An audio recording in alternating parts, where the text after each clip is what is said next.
ver hasta dónde hemos avanzado. ¿Recuerdan? Hemos hablado algo del trueque.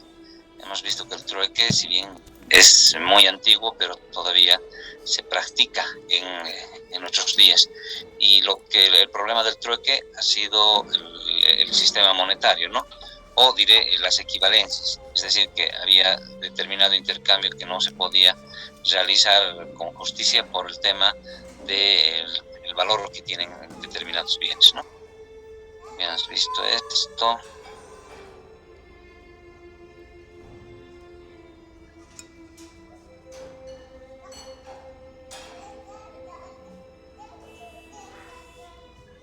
Vamos a compartir.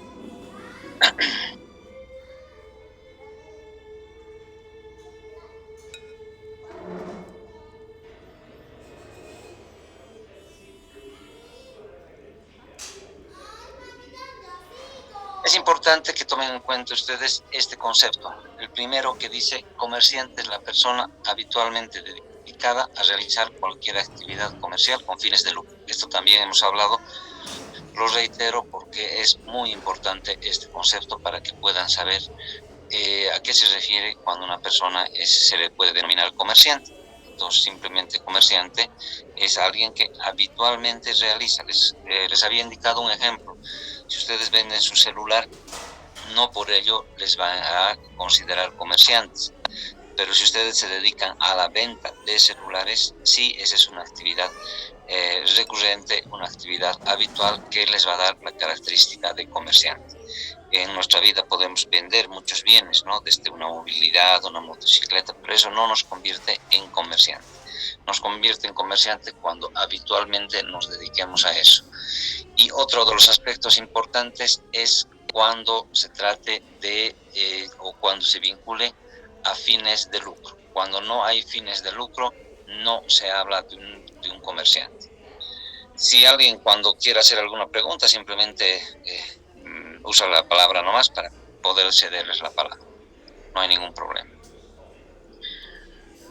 Y aquí también les habíamos visto o habíamos comentado este concepto. Dice: la calidad de comerciante se la adquiere aún en el caso de que la actividad comercial sea ejercida mediante mandatario, intermediario o, ahí dejaremos mandatario o intermediario, esa palabra interpósita persona es un tema jurídico que no lo vamos a ver. Simplemente hay que decir que uno adquiere la calidad de comerciante no solamente cuando realiza la actividad comercial directamente, sino también cuando uno ejerce la calidad de mandatario, es decir, cuando alguien le manda, cuando uno es su representante de alguien, o intermediario, cuando está entre la producción y el consumo. Hay un intermediario que realiza esa actividad.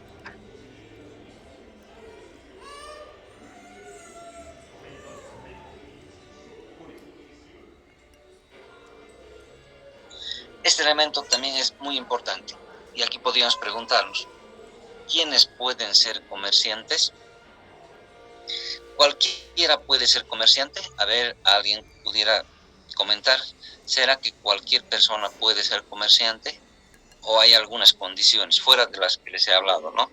¿Qué condiciones se necesitaría para ser comerciante? A ver, ¿alguien puede comentar? ¿Qué requisito básico será, por ejemplo, o será necesario para ser comerciante? Buenas tardes. Tal vez tener cédula de identidad, ser una persona registrada en el Estado. Está bien. Ahí podríamos decir la existencia de la persona, ¿no? Que jurídicamente se reconozca que sí existe esa persona, porque solo las personas podríamos contratar, ¿no? Y cuando vamos a contratar, seguramente tenemos que identificarnos y el documento de identidad nos permite identificarnos. ¿Alguien me estaba comentando? Una de las señoritas. Ser mayor de edad, ingeniero, la edad igual. Perfecto. Este requisito de la mayoría de edad es sumamente importante, aunque en el Código de Comercio se habla de una edad anterior a ser mayor de edad, pero lo primero, hay que pensar, como dice su compañera, ser mayor de edad. el Código de Comercio habla de algunas posibilidades de que los menores puedan realizar esta actividad, pero tienen que emanciparse. Vamos a explicar ello. Pero aquí estamos viendo que lo primero sería que la persona exista, ¿no? No podría, por ejemplo, algo inexistente intentar realizar el comercio, o no sé, yo decir, a ver, aunque sea un extremo lo que voy a decir, a ver, mi perrito se va a dedicar al comercio, ¿sería posible? ¿O mi gato se va a dedicar al comercio, sería posible? No, Inge. No, porque el perro no es una persona, es un animal, entonces desechamos esa posibilidad y nos quedamos solo con las personas. Pero cuando hablamos de las personas, estas tienen que tener capacidad. Y cuando hablamos de capacidad, está por un lado lo de la mayoría de edad, de los 18 años, ¿no? ¿O cuánto es la mayoría de edad? ¿Qué edad? Hasta el año, ¿cuántos años? 18 años. 18 años, ¿verdad? Hasta 1996 o 94, la mayoría de edad se la obtenía a los 21 años. Hoy en día es a los 18 años. Por tanto, cualquier persona que tenga 18 años, en el caso de ustedes, seguro todos son mayores de 18 años. Por tanto, son capaces para dedicarse al comercio. Otra de las características es que no es solamente ser persona, sino esa capacidad en que puede reflejarse. Por ejemplo, un enajenado mental podrá dedicarse al comercio. No. Un enajenado es uno que no está bien de la cabeza. Exactamente, en términos, la persona que les decimos comúnmente loco, digamos, pero loco declarado, no los que se hacen a los locos, ¿no? Muchos de los compañeros se hacen a los locos cuando se les pregunta, por ejemplo, ellos, no me estoy refiriendo de ellos, sino de las personas que tienen algún problema mental y no pueden discernir. Entonces tienen que ser declarados así, enajenados mentales, no pueden dedicarse al comercio.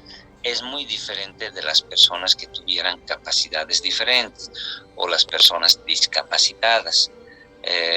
Podría ser una persona que no puede hablar o no puede escuchar, un sordo mudo. Ellos pueden dedicarse al comercio, pero los que no pueden dedicarse al comercio son precisamente, o lo que hablábamos hace un momento, las personas que tengan problemas mentales, ¿no? Entonces no puedan razonar. Esa es una situación que se da, que sucede. Entonces estaríamos hablando de un menor de edad no puede dedicarse en lo general al comercio, ni uno que tenga problemas mentales, una enajenación mental. Una consulta, Inge. Adelante. En el caso de los privados de la libertad, de los presos, ¿hay algún impedimento? No hay, salvo que esta persona, el que esté privado de libertad, hubiera sido condenado para no ejercer el comercio. Podía haber hecho, digamos, una estafa y fuera de la condena que le han dado, han dispuesto una prohibición para ejercer el comercio, porque podía haber hecho una quiebra fraudulenta, por ejemplo, era socio de alguna empresa y ha hecho la quiebra fraudulenta y se ha apropiado de bienes, de valores de la empresa. En ese caso, sí estaría impedido para ejercer el comercio. Pero las otras personas, las personas comunes, por ejemplo, una persona privada de libertad por cualquier delito, hasta el más grave, digamos hasta por asesinato o violación, que son los delitos más graves, esa persona puede dedicarse al comercio. Obviamente tiene algunas restricciones respecto a la salida de la cárcel, pero desde la cárcel podría dedicarse a una actividad comercial. Hoy en día, bueno, allá va a ser medio difícil también utilizar la tecnología, porque tienen varias restricciones, pero podía producir, vayamos con un ejemplo, podría ser un artesano. Entonces, esta persona va a poder, sus productos va a poder comercializarlos. Entonces, sí se puede dedicar al comercio, ¿no? ¿Alguna otra pregunta?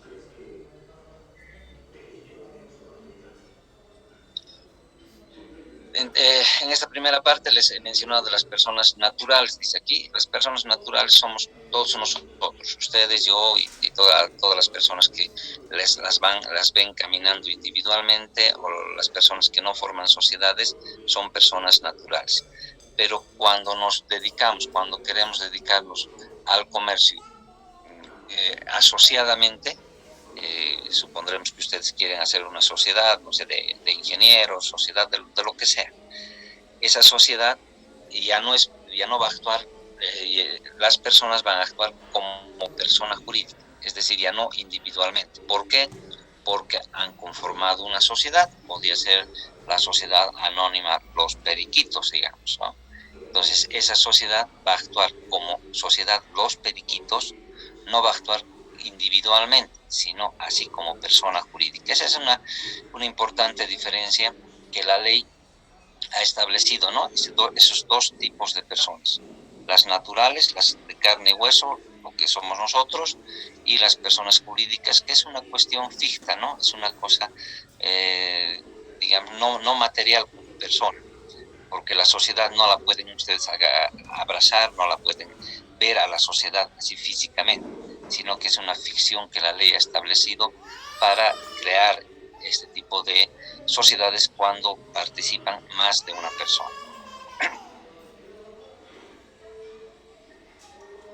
Aquí hay algo también importante, dice: las sociedades comerciales con domicilio principal en el exterior y establecidas con sujeción a sus leyes quedan sometidas a las disposiciones de este código. Quiere decir que la actividad comercial puede también estar en favor de personas del exterior, de un extranjero, pero esa persona tiene que someterse a las leyes bolivianas. Con un ejemplo, si fuera un francés, el francés, en Francia hay otro tipo de normativa y pudo haber realizado o conformado una asociación, una sociedad en Francia. No puede con sus reglas, no puede esa sociedad con sus reglas pretender que se les reconozca en Bolivia. Lo que tiene que hacer es adecuarse a las normas del Código Boliviano, y en este caso el Código Boliviano es el Código de Comercio y demás disposiciones. Podría ser que vayamos, solamente con un ejemplo ideal, ¿no? O simplemente con un ejemplo. Podría ser que en Francia no se pague impuesto cuando uno forma una sociedad comercial, pero resulta que en Bolivia hay una exigencia de un pago de impuestos.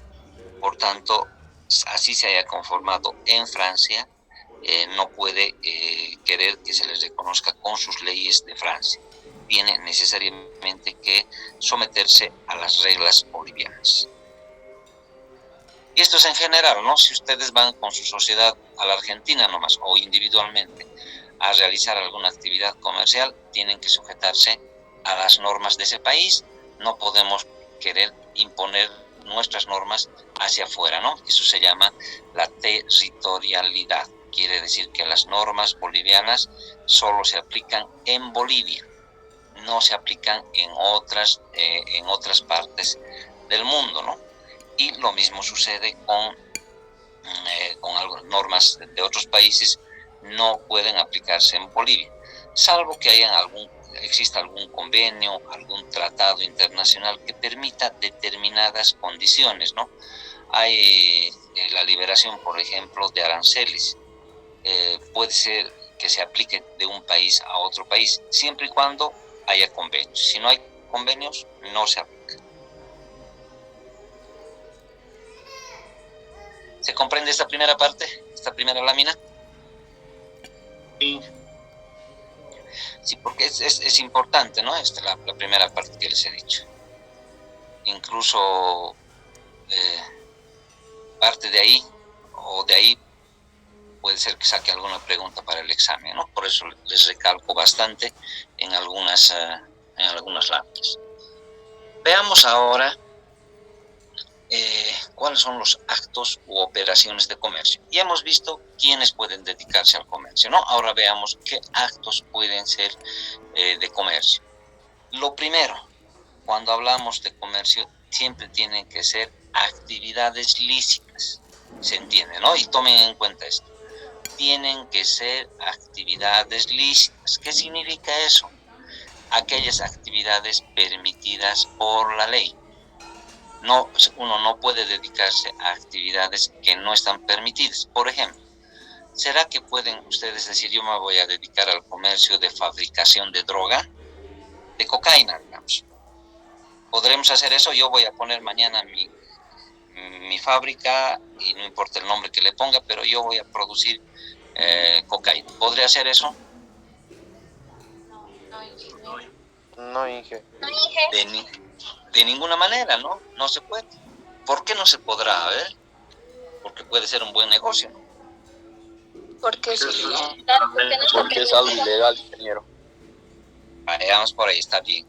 Porque es un acto ilegal, ¿no? No podemos dedicarnos a cuestiones que no sean legales. ¿Alguien más quería comentar? A ver.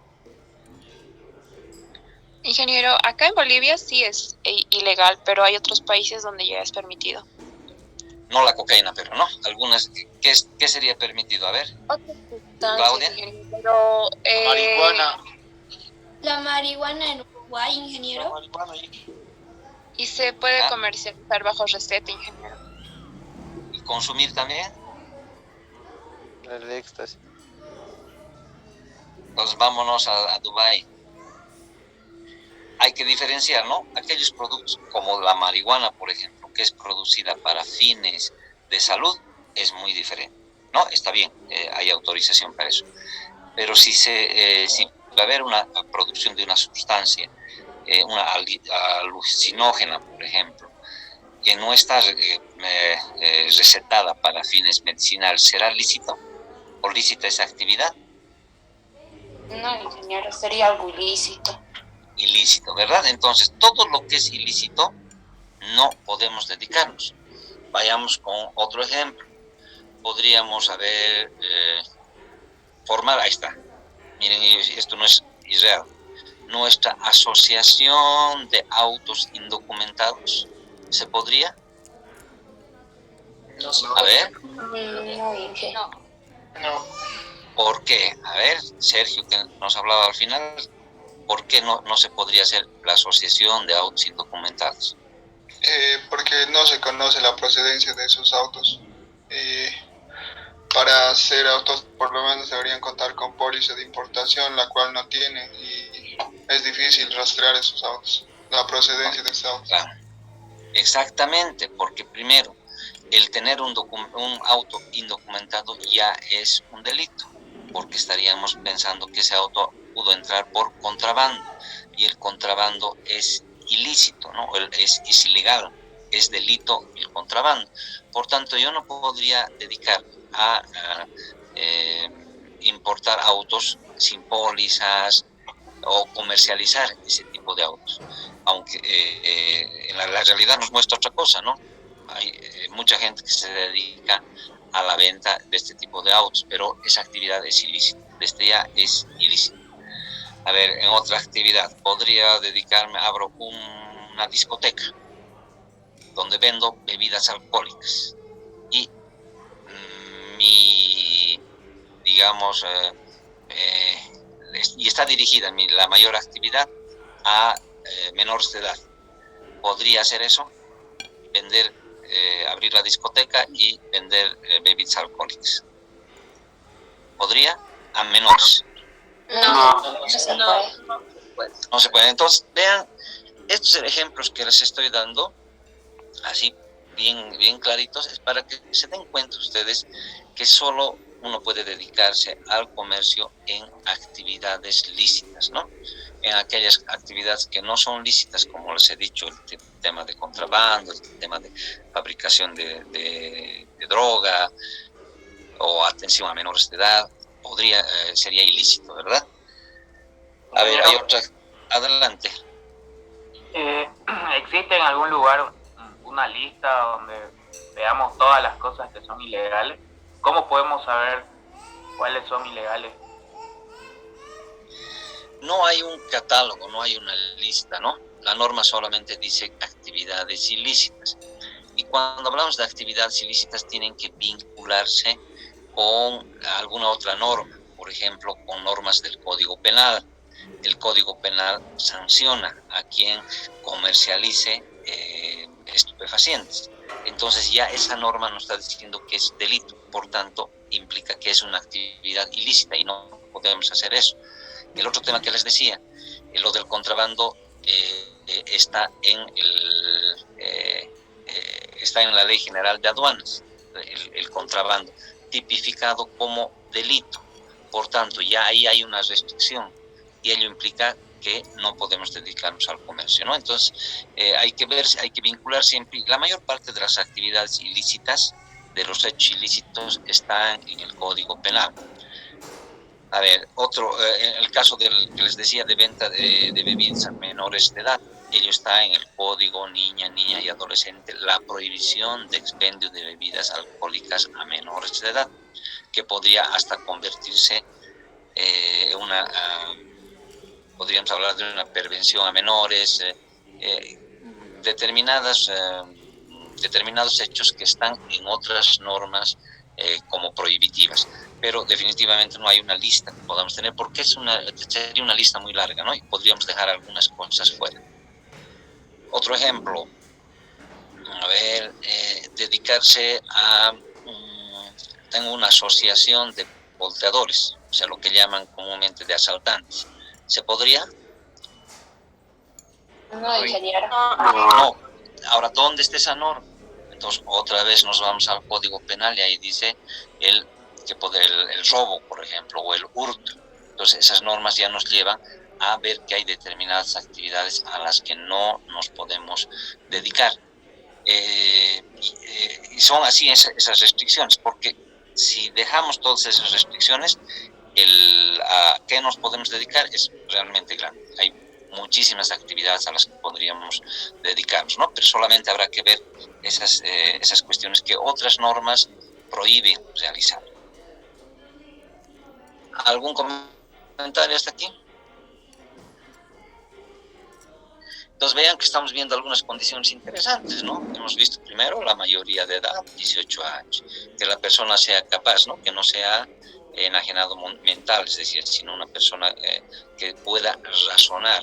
Y cuando entramos a ver qué tipo de actividades podríamos dedicarnos, ahí encontramos una actividad interesante, unas restricciones interesantes en función a la actividad que podamos realizar, y ya les he dicho, ello está en otras normas. Seguiremos compartiendo el material.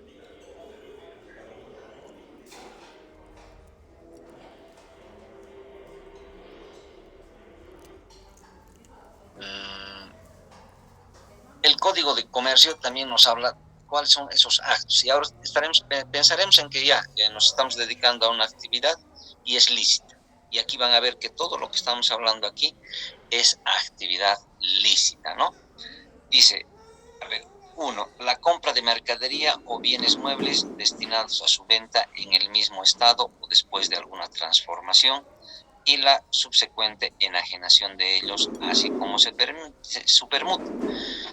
La compra de mercadería, dice, o bienes muebles. Aquí es bueno aclarar para ustedes. La ley dice que hay dos tipos de bienes, los bienes muebles y los bienes inmuebles. ¿Cuáles serán los bienes muebles? ¿Quién podría contestarnos? ¿Cuáles serán los bienes muebles?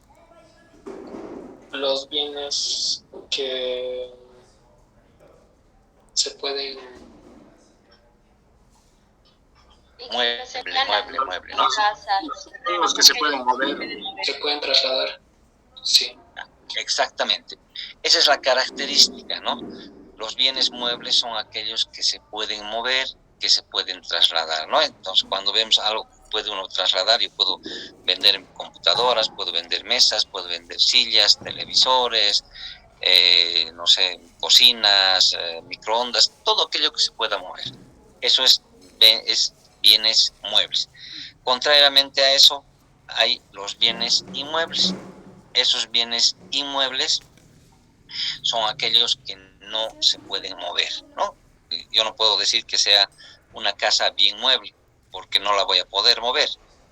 Alguien me dirá, a ver, pero hay también casas movientes, ¿no? Hay casas, pero esas basta que se mueva, y ya no se consideran inmuebles. Háganle caso, hagan como ejemplo, les digo, hay casas que se las puede trasladar, ¿verdad? Entonces, la casa, así si se traslada, se convierte en un bien mueble. Pero todo aquello que está adherido a la tierra, un terreno, ¿lo podrán trasladar? No lo van a poder trasladar, el terreno está ahí, ese terreno es un bien inmueble, y cuando construimos algo sobre ese terreno, esa casa que construimos sobre ese terreno es un bien inmueble porque está adherido a la tierra, ¿no? En el primer punto que les menciono, dice la compra de mercaderías o bienes muebles destinados a su venta en el mismo estado o después de alguna transformación. Se pueden hacer muchas transformaciones en los bienes que se tengan, ¿no? Yo podría vender, por ejemplo, madera, pero también puedo vender muebles, porque ahí ha sufrido una transformación, ¿verdad? No es lo mismo vender, no sé, 100 pies de madera que vender 20 escritorios, aunque las dos sean de madera, ¿no? O sea, la madera sea el elemento principal de esos objetos, pero la ley nos dice que podemos vender, consideramos actos de comercio cuando se vende bienes muebles. Otro acto o operación de comercio es la adquisición o alquiler de maquinaria en general, o implementos para alquilarlos o subalquilarlos, y el alquiler o subalquiler de los mismos. Entonces aquí en resumen sería la adquisición o alquiler de maquinaria. Yo puedo comprar una motoniveladora, un tractor, entonces estoy adquiriendo, ese es un acto de comercio. O puedo también solamente alquilar, hay gente que alquila, ¿no? Alquila volquetas, digamos, ese es un acto de comercio.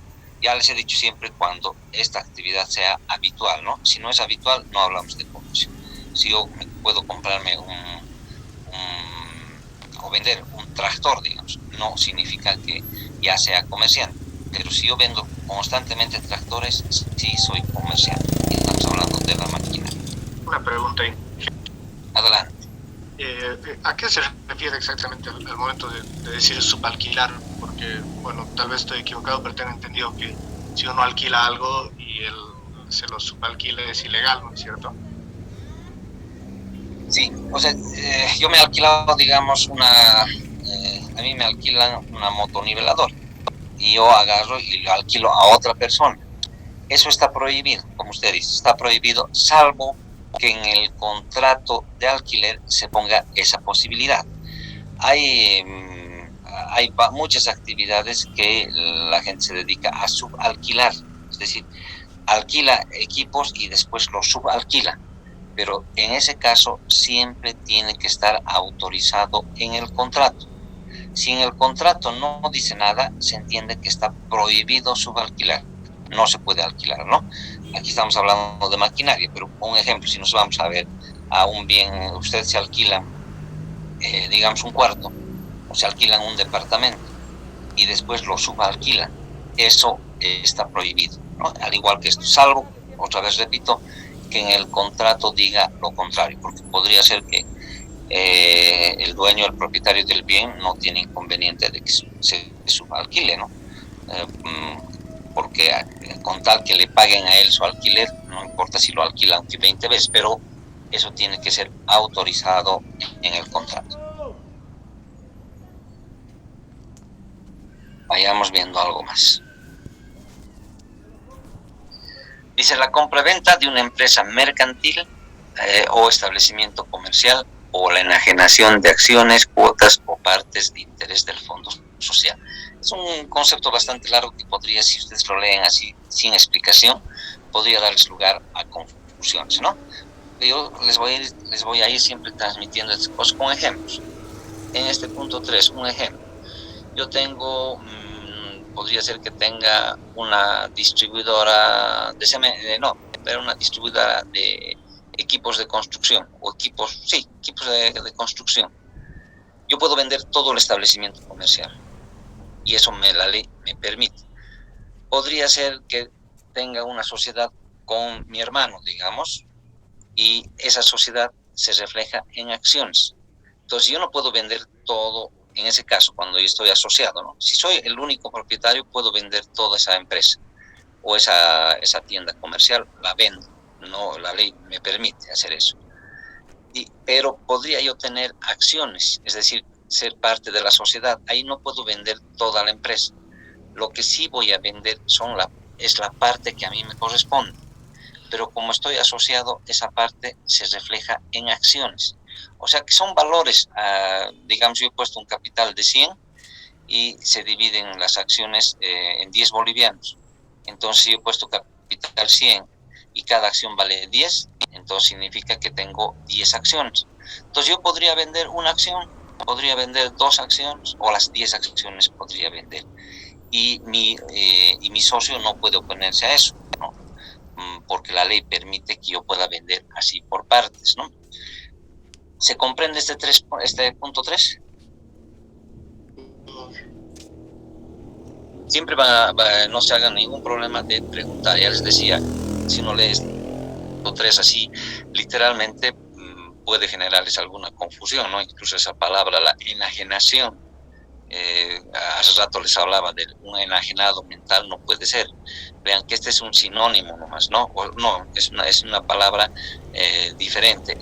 Se utiliza diferente para la enajenación de acciones que la enajenación mental, ¿no? Por eso van a preguntar nomás. Sin embargo, en esta partecita, lo único que les diría, se puede vender una empresa comercial, toda la empresa, si uno es propietario total, y si uno tiene sociedad, simplemente las partes que le corresponde como sociedad, que se traducen en acciones, ¿no? Yo podría ser socio, quisiera ser socio de la Coca-Cola, por ejemplo. La Coca-Cola podría vender, si son varios socios, tendrían que estar todos de acuerdo en vender a alguien toda la empresa. Pero como es una sociedad, entonces cada cual podrá vender 1, 2, 3 o 100 o las acciones que pueda tener. Vayamos al punto 4, la recepción de dinero en préstamo o mutuo con garantía o sin ella. Aquí la recepción dice de dinero en préstamo. Esto del mutuo no lo tomen en cuenta porque es una palabra jurídica y no hay necesidad que les explique de qué se trata, ¿no? Pero para efectos del curso que estamos llevando, es simplemente esta parte, diríamos, la resumimos en la recepción de dinero en préstamo. Dice, hay la clave, pero cuando se entrega el dinero en préstamo tiene que estar sujeta a intereses, ¿no? Si no, no se trata de actividad comercial. Esto del préstamo de dinero es una actividad muy común, ¿no? Yo podría dar a alguien, le presto 500 pesos, pero no le estoy cobrando ningún interés. Entonces no significa una actividad comercial. Podría prestarle yo, o a veces nos prestamos, y podría decirle, no sé, a mi hermano que me preste dinero. Entonces mi hermano me presta y ahí no hay un interés. Ello no implica una actividad comercial. Pero cuando se cobra intereses, los intereses ya dan lugar a considerar una actividad comercial. Ya saben la clave de la actividad comercial, siempre y cuando sea una actividad habitual, ¿no? Y aquí también dice esto, ¿no? Cuando es habitual. Si no es habitual, todos nos hemos prestado en algún momento dinero, seguramente, y ustedes también se van a prestar, o se han prestado.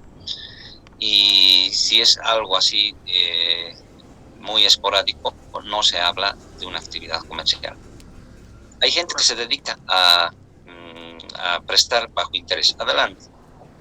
Perdón que le interrumpa. No se preocupe. Tengo una duda. ¿En qué tiempo, digamos, se podría considerar, o sea, la ley habla de algún tiempo para que se pueda considerar algo habitual? O sea, me refiero tal vez, digamos que a los 6 meses de que uno comienza a vender un artículo habitualmente, ¿se puede considerar la forma habitual de hacer algo? No, la ley no dice, ¿no? Porque habitual podría ser hasta subjetivo. No dice, digamos, dedicarse al año 10 veces, eso ya es habitual, no. Sí, la habitualidad está en relación a que algo lo hagamos constantemente, no tanto el número de veces, ¿no? Puede ser que al año yo haga 3 o 4 veces lo mismo cada año. Esa ya es una actividad habitual, porque en el año yo hago 3 o 4 veces lo mismo y al otro año hago 3 o 4 veces lo mismo, quiere decir que es una actividad habitual, ¿no? Porque alguien podría, como el ejemplo que usted pone a Adrián, podría ser que, no sé, pues yo presto dinero ahora en el mes de mayo y después presto en diciembre y al año no presto nada, al otro año presto en enero, presto en noviembre, no va a considerarse una actividad habitual. La actividad habitual es algo recurrente que mínimamente hay que pensar que en un periodo hacemos eso, como les decía. Si yo todos los años presto en marzo, en noviembre, en diciembre, digamos, al año hago lo mismo, eso ya se considera habitual. Gracias. ¿Algo más que quisieran que comentemos? Sí. Adelante. Quería preguntar acerca de cuando se realiza una actividad comercial habitualmente, ahí es donde hay que cancelar, digamos, un monto al Estado. Exactamente. Esta actividad habitual es la que exige ya determinadas obligaciones, pero veamos en unas situaciones especiales. Si yo voy a vender mi motocicleta, así no sea comercial, así no sea recurrente, habitual, por la venta de la movilidad tengo que pagar un impuesto. Entonces, así no sea comercial, hay una obligación. Otro ejemplo, puede ser que yo haya alquilado mi casa y no es que me dedique constantemente a eso, pues este año he decidido alquilar. Por el alquiler debo emitir una factura y por tanto debo pagar un impuesto. Entonces, no porque porque nos dediquemos, porque realicemos esporádica, no quiere decir que no estemos obligados a determinadas obligaciones impositivas. La norma tributaria habla que cualquier transacción, dice, ¿no? Pero habría que entenderla que en la realidad es diferente. Ustedes venden un celular, no sé, cada uno entre sus compañeros vende un celular porque ya necesita otro mejor, algo así. No podrían exigirle factura por esa actividad o que pague un impuesto, porque es una actividad esporádica, ¿no? Pero hay actividades que ya la ley dice que por la transferencia de un determinado bien sí se tiene que pagar impuestos. El caso de las movilidades, el caso de la venta de inmuebles o los alquileres. Ya está predefinido de que debe pagarse un impuesto. ¿Algún comentario? Sobre los... Adelante. En el caso de préstamos, ¿hay algún porcentaje que no se tenga que pasar o es que dos personas pueden llegar a un acuerdo y pagar un interés que ellos tienen? Es interesante lo que dice Edwin, ¿no? Miren, ¿habrá algún límite? Yo me puedo dedicar a prestar dinero. Tengo mucho dinero, quisieras que sea así, ¿no? Tengo mucho dinero y me dedico a prestar. Y yo digo, a ver, voy a prestarle a mi amigo con el 5% mensual. O vayamos más, digo, necesita ese dinero, le voy a prestar con el 30% mensual.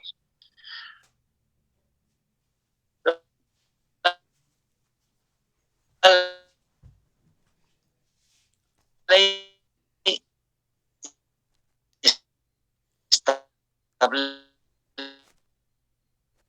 establece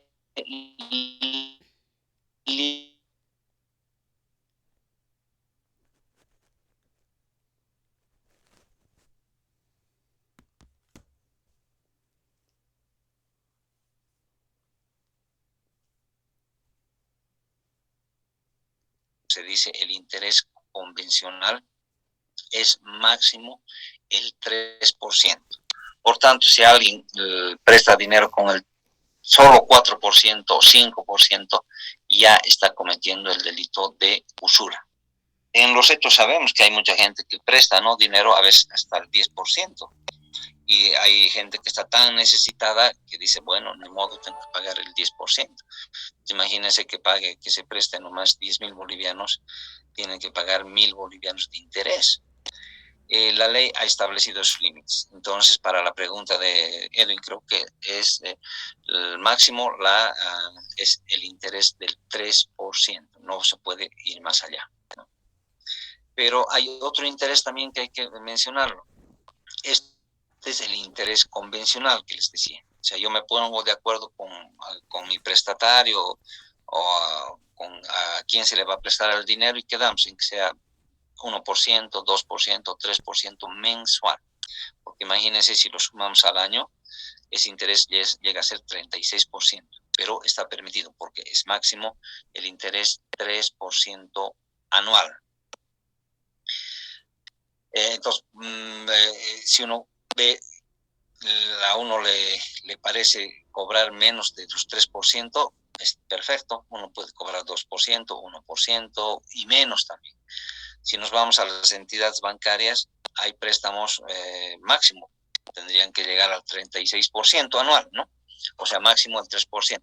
Pero hay unos préstamos, por ejemplo, del 10% anual. Eso más o menos es 1%, incluso menos de 1%.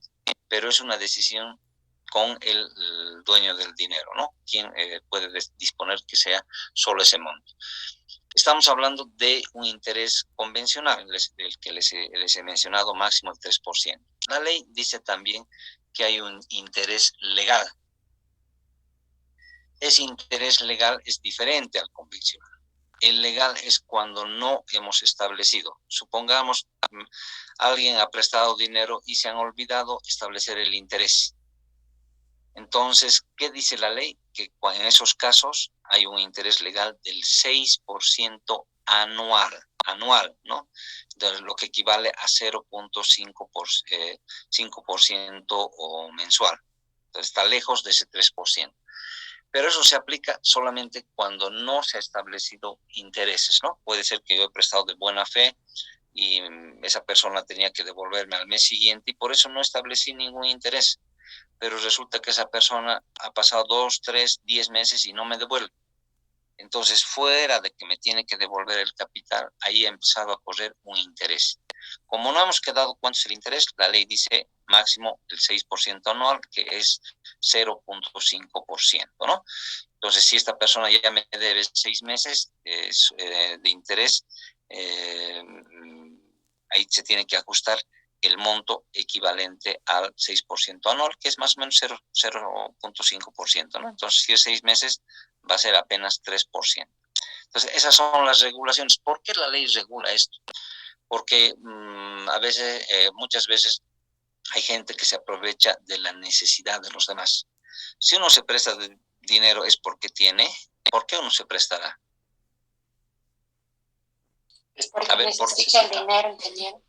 ¿Verdad? Hay una necesidad, ¿verdad? Entonces, no es correcto, o sea, si la ley dejara así abierto, daría lugar a que mucha gente se aproveche de esa necesidad que tenemos. Entonces, uno necesita y puede ser hasta urgente, ¿no? Que necesite y podría ser que la ley nos diga, bueno, es libre. Entonces, ¿qué tal? Yo necesito algo urgente. He tenido un accidente, digamos, y necesito pagar al hospital, no sé, $2,000. Y es urgente, si no se muere mi pariente. Entonces, si alguien viene y me dice, le presto al 50%, puede ser que yo acepte, porque estoy urgente, estoy necesitado. Por tanto, la ley tiene que regular, ¿no? No podría ser que se cometa abuso. Porque hay gente que se dedica al préstamo del dinero y es increíble, ¿no? O sea, en vez de cobrar intereses, les extorsionan a las personas. Seguiremos viendo esos actos. De que se firme el documento con un interés más elevado, aún así resulta ser ilícito.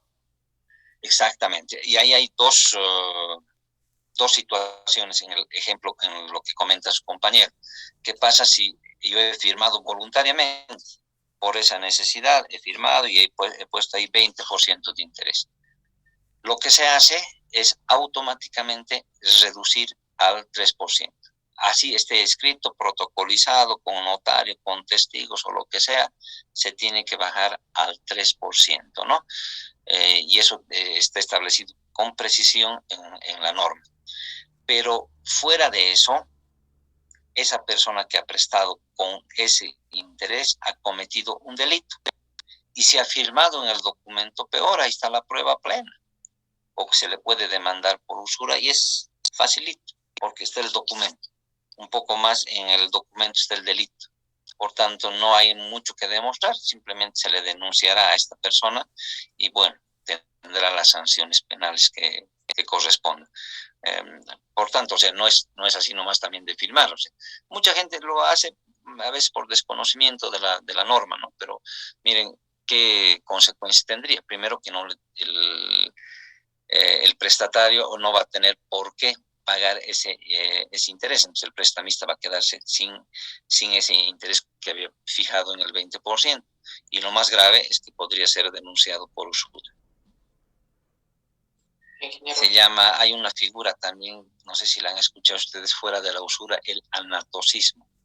Es cobrar intereses sobre los intereses.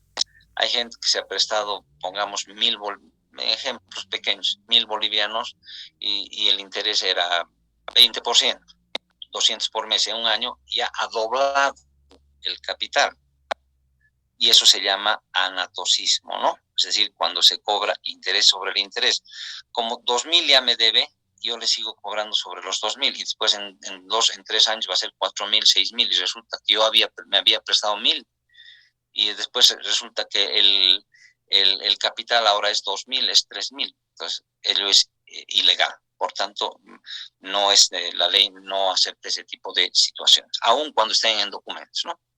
Y esto es importante que ustedes sepan, no es de firmar nomás cualquier documento. Y cuando un documento contiene algo ilícito, ese documento, los abogados lo conocemos con la palabra o con la frase, es nulo de pleno derecho, es decir, no existe ese documento para la ley, sería ilícito ese documento. Como podríamos decir, a ver, voy a firmar un documento para matar a uno de los estudiantes de la carrera de ingeniería química, digamos. Y alguien me dice, ya, si lo matas a uno de los estudiantes, te vamos a pagar $10.000. Y podría yo hacer un documento de esa naturaleza, pero ese documento, al contener cuestiones ilícitas, es nulo de pleno derecho. Es decir, la ley no lo va a reconocer ese documento, por más que hayan hecho protocolizar ante notario o cualquier formalidad. Y aunque no crean, hay muchos casos en los que se han hecho documentos con cuestiones ilícitas, ¿no? Por tanto, cuando es ilícito, ese para la ley no existe y ese documento es nulo. No va a surtir ningún efecto. Y no podría ni siquiera esa persona ir a reclamar ante un juez, ¿no? Decir, aquí tengo un documento que dije 20% y este señor no me paga. Entonces le estoy demandando. El juez le va a decir, ya bien, demándele, pero el interés le vamos a bajar al 3%. Y si ha cometido el anatocismo, todo ese dinero vamos a bajar hasta solamente el capital otorgado. Continuaremos con lo que estamos hablando, aunque se vincula y no hay ningún problema que pregunten esos temas. Una preguntita. En el caso de los bancos, ¿podrían cobrar interés sobre un préstamo? ¿Podrían cobrar, cómo dice? A ver, por favor, de nuevo. Interés sobre interés. En caso no pueden. No pueden cobrar. No hay interés sobre interés. Y en muchos bancos, con el tema de la pandemia, han habido varios problemas y han querido cobrar interés sobre el interés. Cuando suceda esto, si ustedes detectan, por ejemplo, un préstamo que estuvieran cobrando y que el capital que les han dado lo han unido con los intereses, eso se llama, se ha capitalizado el dinero, eso es ilegal. Si en el banco hicieran eso, hay una entidad que protege al consumidor y esa entidad es la ASFI. Entonces habría que presentar una queja a la ASFI quejándose de que se ha cobrado el interés. Peor en los bancos, está prohibido porque los bancos están sujetos a una regulación, a normas que están en la ley de bancos y ello prohíbe hacer estas actividades, ¿no? Entonces, sí, pero sucede, no es que no sucede. Como les digo, en el tiempo de la pandemia han habido esos problemas. Más bien, a la gente que ha recurrido ante la ASFI ha podido hacer valer sus derechos. Gracias. ¿En qué una consulta? Adelante. En caso de generar grandes cantidades de dinero, asimismo hay que pagar intereses. ¿En caso de qué me dice? De generar grandes cantidades de dinero, ¿no? Que sí, sí. Empresa, digamos, el banco igual te quita, te cobraría, o es el Estado directamente.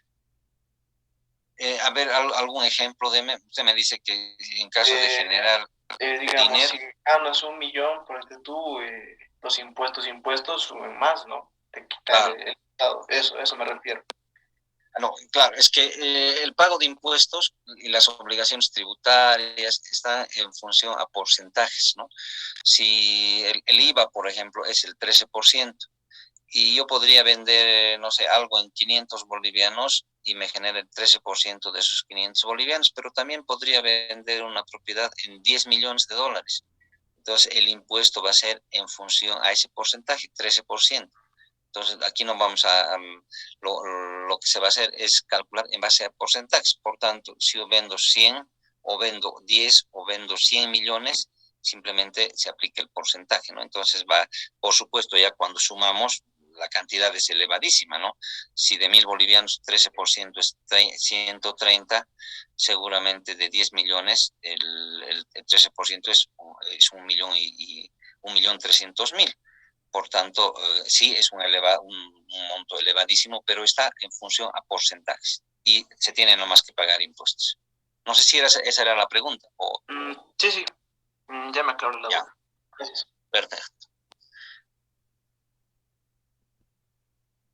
Habíamos visto esto. Dice la compra o permuta de títulos valores. Para que ustedes no se conflictúen con esto de títulos valores, son las acciones que las actividades comerciales, las mercantiles son tan grandes que se van diversificando. Los títulos valores es como un papel moneda. Yo puedo tener un título o un título valor referido a alguna acción. Un ejemplo, podría tener una acción en la Coca-Cola, que es una de las empresas mundiales, ¿no? Y seguramente cada acción debe valer, pues, $100,000, $200,000 cada acción. Esa mi acción se traduce en un título valor. Entonces yo puedo puedo permutar ese título valor. Es es un documento que me permite negociar, ¿no?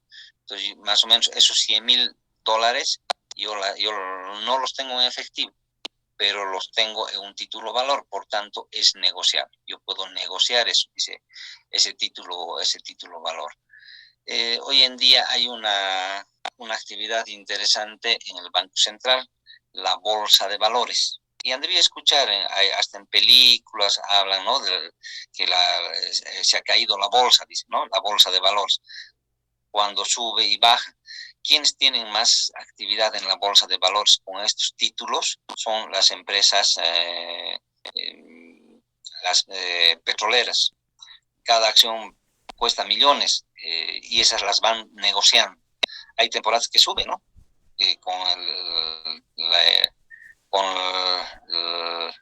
Con algunos movimientos comerciales hay en épocas que sube y hay otras épocas que bajan. En el tiempo de la pandemia todas las acciones han bajado, o sea, esos títulos valores que valían, digamos, $100,000 han bajado a 50,000, a 20,000 han bajado, pero ha pasado la pandemia y han ido subiendo. Hay la guerra en Ucrania y han subido más determinadas actividades, ¿no? Quienes tuvieran acciones, por ejemplo, en la fabricación de armas, porque la fabricación de armas no es una actividad ilícita, ¿no? Yo podría dedicarme a fabricar armas. Eso no significa que mi actividad sea ilícita. Tendré que cumplir determinadas condiciones, restricciones, sí, pero sí me puedo dedicar a fabricar armas. Yo me podría dedicar a fabricar explosivos. Claro, tengo que tener controles, tengo que tener regulaciones, porque si no sería un caos, ¿no? Y en épocas de guerra, ¿qué se necesita? Esas armas, esas municiones, esos explosivos. Por tanto, mis acciones, si yo fuera un accionista de una empresa que fabrica armamento, seguramente ahorita mis acciones están pues en el cielo, como se dice vulgarmente. Entonces, vean que de todo lo que estamos hablando son actividades que en el mundo se realizan. No vamos a pensar que estas actividades se realizan solo en Bolivia. Estamos hablando en el mundo. Y cuando hablamos de títulos valores, no estamos muy acostumbrados en Bolivia a hablar de estos títulos valores, de la bolsa de valores. Hay la bolsa de valores, pero no es una actividad como puede ser en Estados Unidos, en Alemania, la actividad de la bolsa, o en Japón.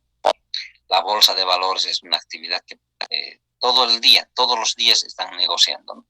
Entonces, aquí en lo que les quiero mostrar, simplemente transmitir que cuando vendemos acciones, así, para no estar confundiéndonos con títulos valores, cuando vendemos acciones de nuestra sociedad o de alguna sociedad en la que estamos, esa es una actividad comercial. Aquí abajo dice las operaciones de bolsa que estén en relación, ¿no? Operaciones de bolsa, de rematadores, el corretaje, lo vamos a dejar. Este punto 6 no lo tomen en cuenta. Tampoco estaría como parte del examen, porque si no tendríamos que explicar qué son los rematadores, qué es el corretaje, y es otro tema. Es parte del derecho mercantil, pero no es necesario que hablemos para efectos de este. Las fianzas, avales y otras,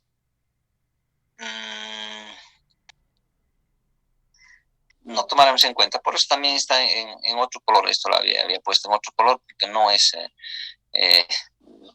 necesario. Solamente todo lo que le estoy hablando está en el Código de Comercio y es allá donde están todas estas actividades. Vamos a ver alguna más. Dice la actividad empresarial de entidad de seguros o prima de mutuos. Ustedes saben que la actividad de seguros hoy en día es muy grande, muy amplia, ¿no? Y hay seguro para todo. Puede haber seguros contra incendios, contra inundaciones, contra accidentes de tránsito, contra terremotos. Es decir, la actividad de seguros es grande. Esa actividad de seguros es una actividad comercial. O sea, todo lo que es seguros han debido ver. Hay seguros desde los más pequeños, como por ejemplo el SOAT. ¿Alguien sabe qué es el SOAT? ¿Seguro contra accidentes? Seguro contra accidentes de tránsito. Es un seguro bastante común, ¿no? Y virtualmente quien tiene una movilidad está obligado a tener ese seguro. ¿Quién le vende? Es una aseguradora. Bueno, ahora hay una entidad aseguradora del Estado, pero igual sigue siendo aseguradora. Esa es una actividad comercial. El SOAT, el seguro contra accidentes de tránsito.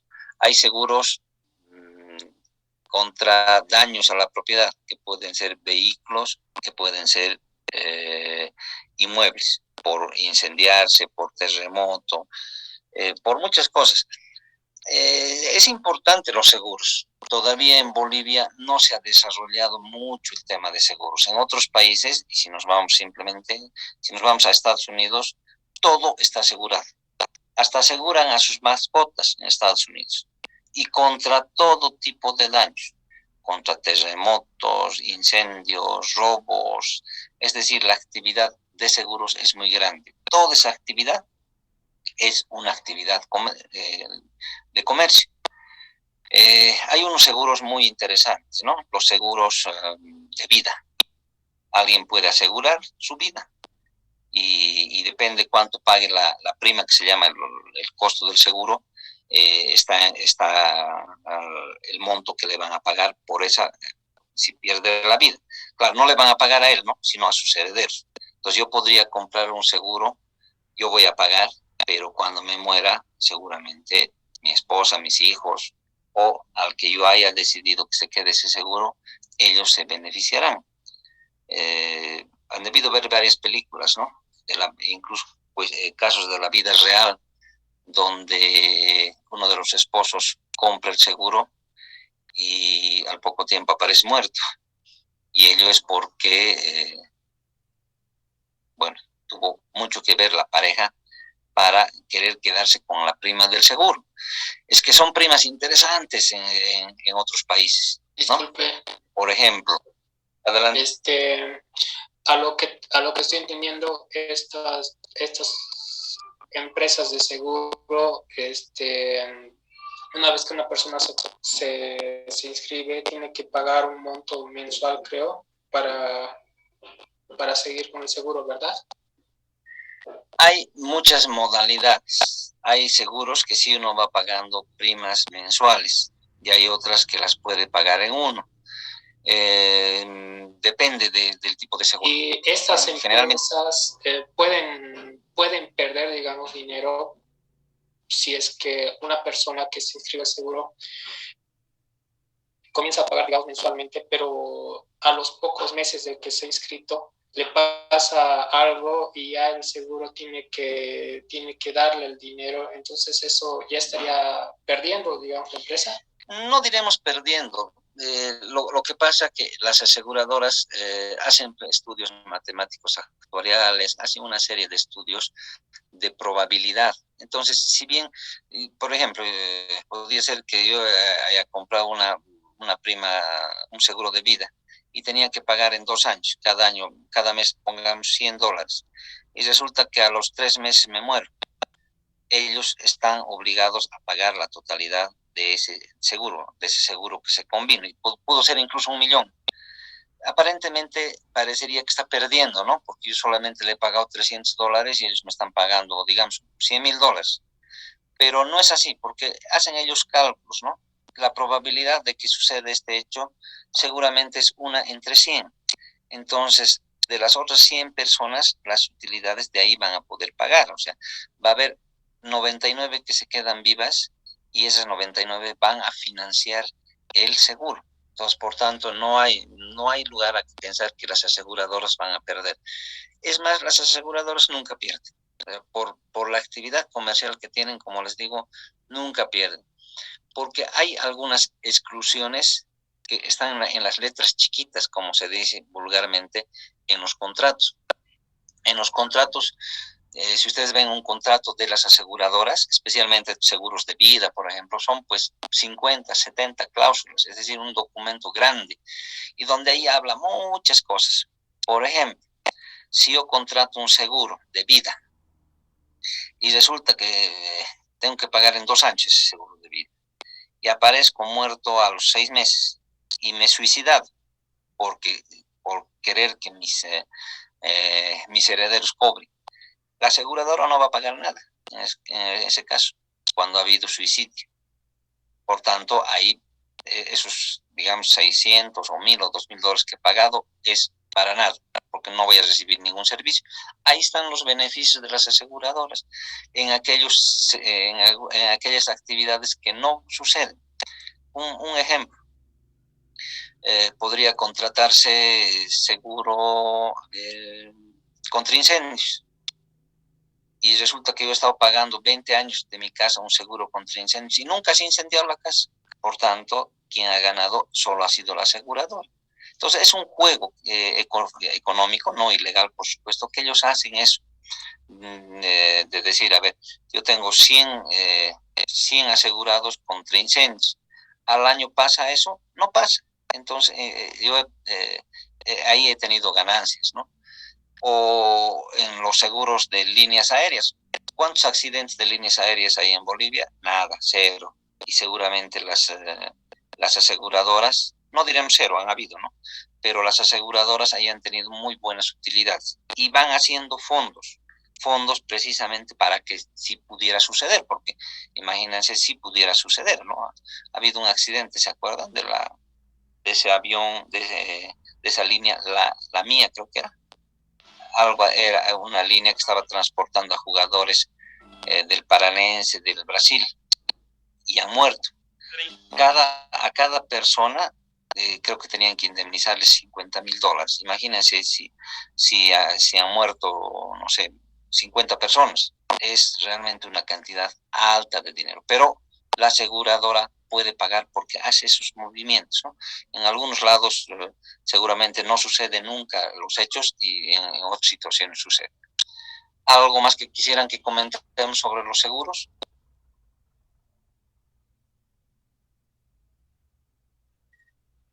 Es interesante la actividad de seguros, o sea, es otro mundo, diremos, la aseguradora.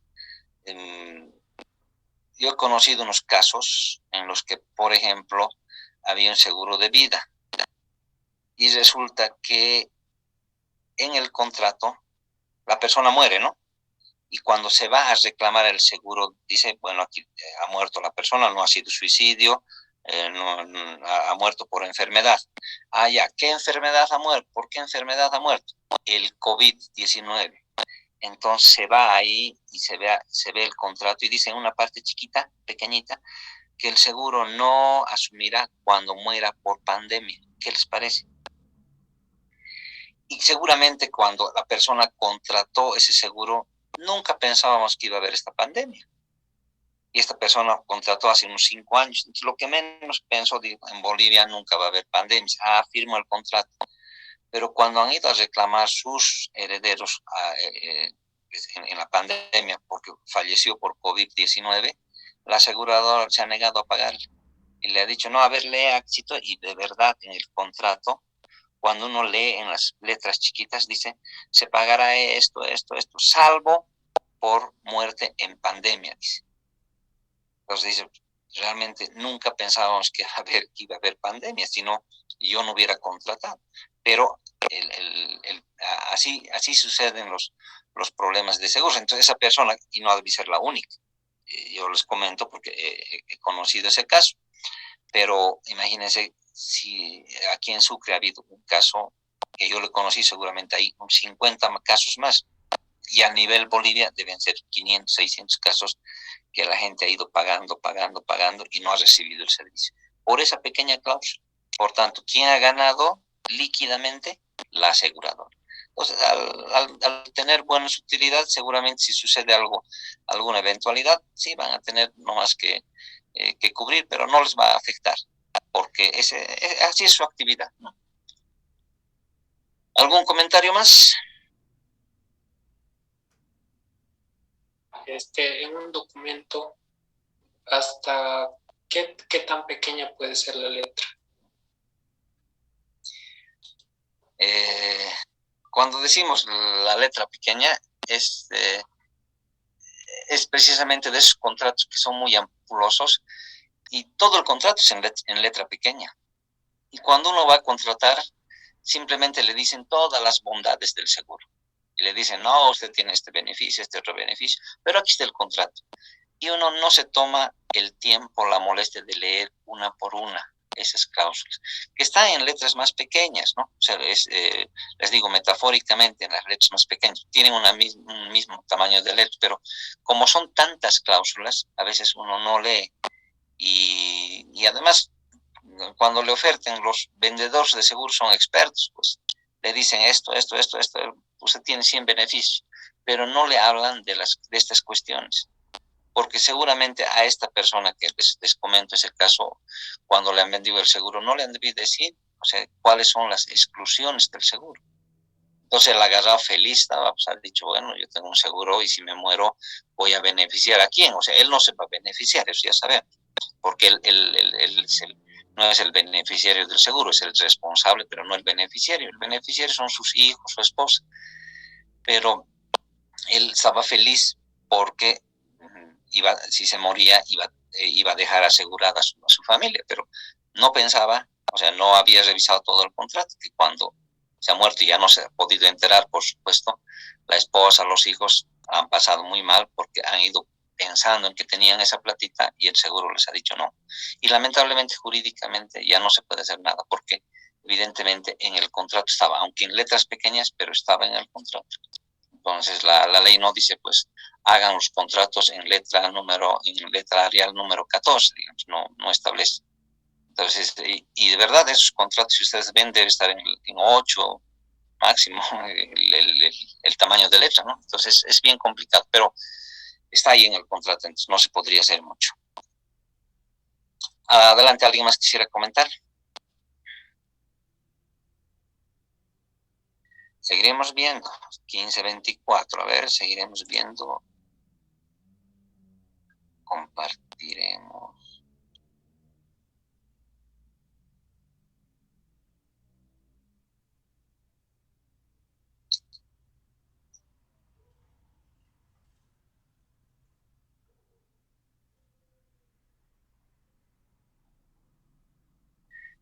Es acto de comercio también la actividad industrial. Seguramente muchos de ustedes van a tener una vinculación directa con, ya en su vida profesional, con actividades industriales. La norma dice que es acto de comercio cualquier actividad industrial, así sea una actividad, digamos, con capitales familiares solamente. Pero cuando se desarrolla esa actividad industrial es una actividad de comercio. Dice, mediante la fabricación de bienes, mediante la transformación de materias primas. Las industrias tienen esa característica, ¿no? De transformar las materias primas. Yo puedo tener una actividad, no sé, una industria de plástico. Ahí hay una transformación y resulta que, digamos, derivados del caucho y al final produzco, o sea, pues, podría ser desde cuestiones pequeñas, plásticos de vasos, o fabrico lavadores, fabrico muchas cosas. Y eso es una actividad netamente industrial cuando transformamos las materias primas. Y hay muchas actividades, ¿no? Podría yo dedicarme a la fabricación de ropa. Estoy transformando la materia prima.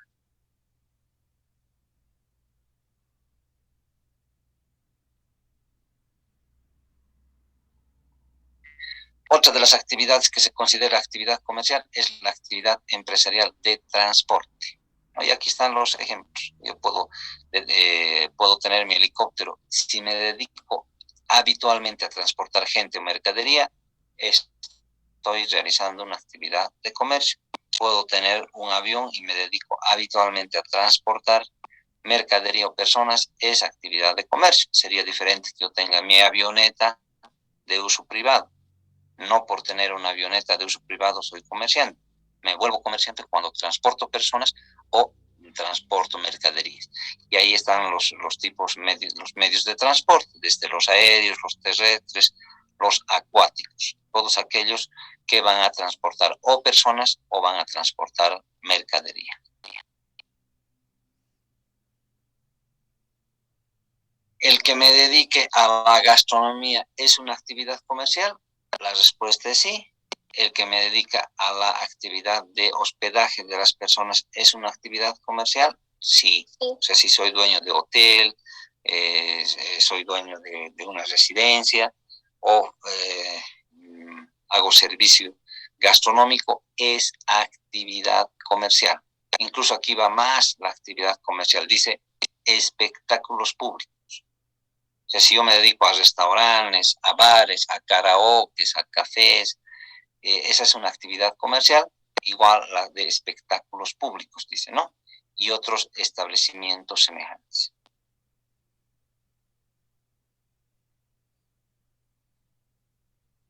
Otra actividad comercial es la actividad empresarial de publicación de periódicos, editoriales, tipografías, fotografías, multicopias, librerías, noticias, informaciones y propaganda. Es una actividad comercial. Lo que están viendo aquí en las imágenes, un poco ha sido sustituido, ¿no? Estas impresiones físicas han sido sustituidas por la información virtual. Antes la gente tenía bibliotecas hermosísimas, ¿no? Con miles de libros y un espacio pues grande, ¿no?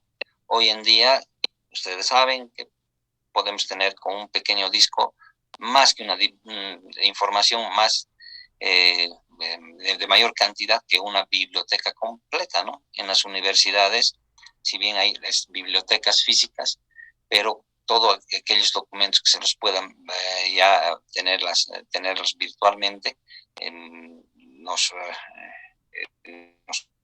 permite una información más rápida, con menos espacio de almacenaje físico, y ello ha ido sustituyendo en el tiempo, ¿no? La mayor parte de los libros ya vienen siempre con una copia en un CD, en copias magnéticas.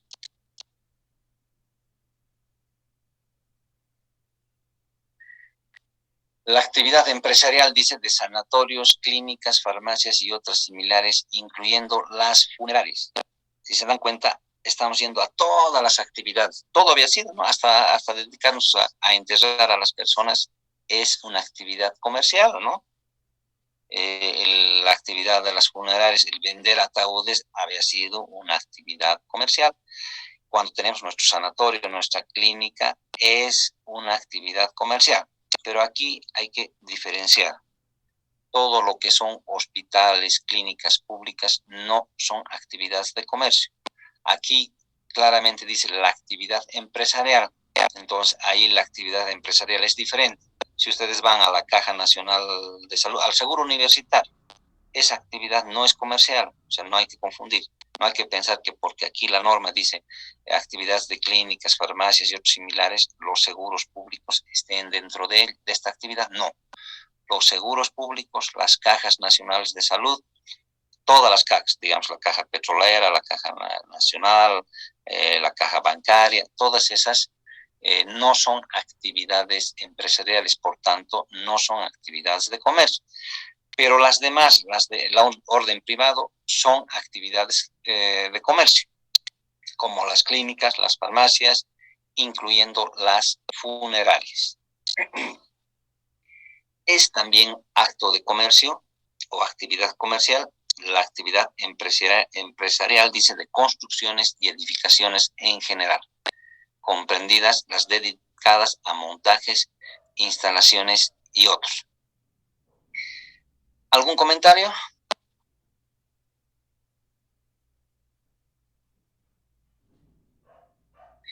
Cuando hablamos de actividades de construcción, eso es algo muy común, ¿no? Si yo tengo mi empresa constructora, y ustedes podrían, digamos, en algún momento tener su empresa constructora, es una actividad comercial. Entonces vean que la construcción es una actividad muy grande, ¿no? Y también nos decía la lámina, quienes se dediquen al montaje o instalaciones de algunos equipos. ¿A qué nos estaremos refiriendo cuando digo actividad de montaje e instalaciones de equipos? ¿Cuáles serán? A ver, un ejemplo, ¿alguien podría dar? Una actividad de montaje, por ejemplo. ¿Alquiler de andamios puede ser, Inter? Podría ser. Aunque ahí estaríamos hablando, ¿no? Un poco de alquiler, pero igual hay una actividad constante de eso. Otra vez, ¿en qué suben al 10º piso de un edificio? Ascensor. Ascensores. Entonces, la actividad de montaje especialmente se refiere a eso, a los ascensores. Y ya en casi todas las ciudades donde hay edificios, esa actividad de montaje, porque una es la construcción, ¿verdad?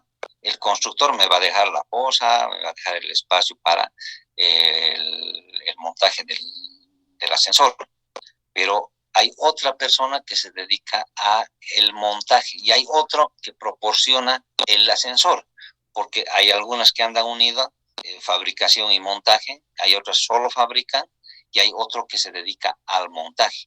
Y el montaje es la instalación del equipo de ascensores. Disculpe. Adelante. Entonces, montaje puede ser la acción de montar, puede ser también la acción de armar un objeto o también puede ser ambos a la vez. El montaje sería más o menos armar el equipo, ¿no? Y podríamos entender también que sí, o sea, es que se habla más de montaje por esa actividad especializada, no es solo de armar un equipo. Podríamos hablar de armar una movilidad, es muy diferente al montaje, son esos equipos que van a tener movimiento, como en el caso del ascensor, ¿no? O hay otros, las montacargas que utilizan en varios lugares, son equipos de montaje. Entonces, esa es una actividad comercial. O sea, montaje se refiere a armar equipos que puedan transportar algo. Exactamente, es decir, técnicamente sería lo que usted dice. O sea, el montaje es el armado de un equipo que va a transportar algo.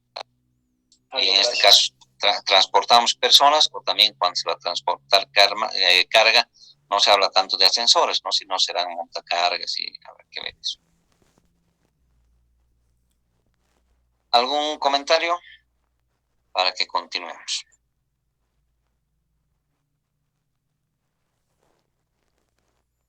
Ingeniero, el montaje se puede referir también a la instalación de ventanas o de vidrios de un edificio. No sería eso ya.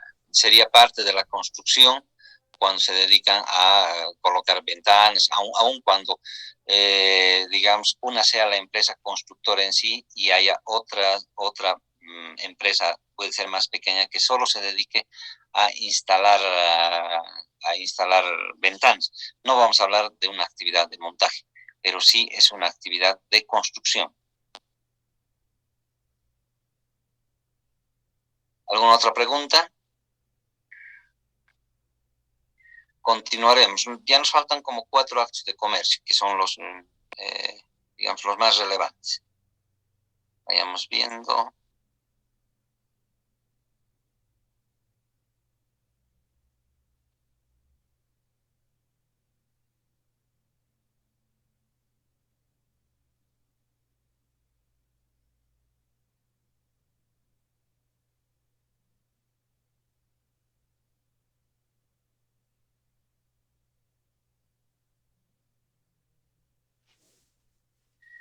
¿Habías visto eso? Dice la actividad empresarial dedicada a la industria extractiva, así como el aprovechamiento y explotación de recursos naturales. ¿Cuál es la industria extractiva? ¿Alguien podría decir cuál es esa industria? La que extrae materias primas de la naturaleza. Está bien. En ejemplo, ¿cuál sería? La minería. Por ejemplo, petróleo, minería, tal vez madera, cosas así. Exactamente, esas son las actividades, ¿no? Si yo me dedico a la minería, por ejemplo, es una actividad extractiva. Si me dedico a la tala o sea, la extracción de madera, es una actividad empresarial, solo que hay actividades que están un poco controladas. En este caso de la extracción de maderas, hay determinados controles, ¿no? No se puede hacer la tala indiscriminada, aunque hay muchos que lo hacen, ¿no? Pero está permitida con controles. O el tema del petróleo, ¿no? O del gas natural, y también dice el aprovechamiento y explotación de recursos naturales, renovables y no renovables. Actividad empresarial de promoción de negocios o de su administración. ¿Qué será esto? ¿Con qué se vincula? Hay una palabrita que la conocemos bastante, antes no se hablaba mucho, ¿no? Dice la actividad empresarial de promoción de negocios. ¿Cuál será? Tal vez sea una... Sí. Una empresa que se dedica a hacer publicidad, a vender en cierta forma y hacer más popular tus negocios. Ingeniero, ¿bienes y raíces?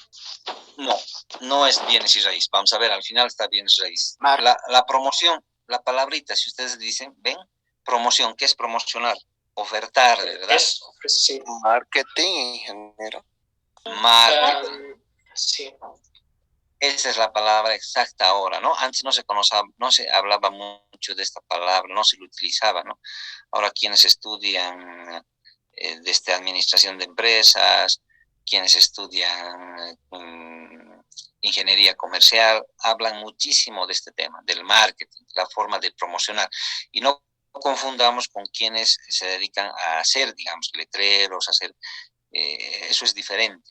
Estamos hablando de quién promociona el negocio. Si bien quien hace, digamos, letreros luminosos, hace muchas de estas actividades, se vincula, está así estrechamente vinculado, pero podría solo dedicarse a fabricar. Pero otra cosa es la promoción. Y la promoción son con estrategias de marketing. O sea, quien tiene unas buenas... se dedica a esto, tiene que tener unas buenas estrategias de marketing. A veces se vende cosas por las estrategias, no tanto por la calidad del producto, ¿verdad? Entonces, es una actividad de comercio, la promoción, dice, de negocios o de su administración.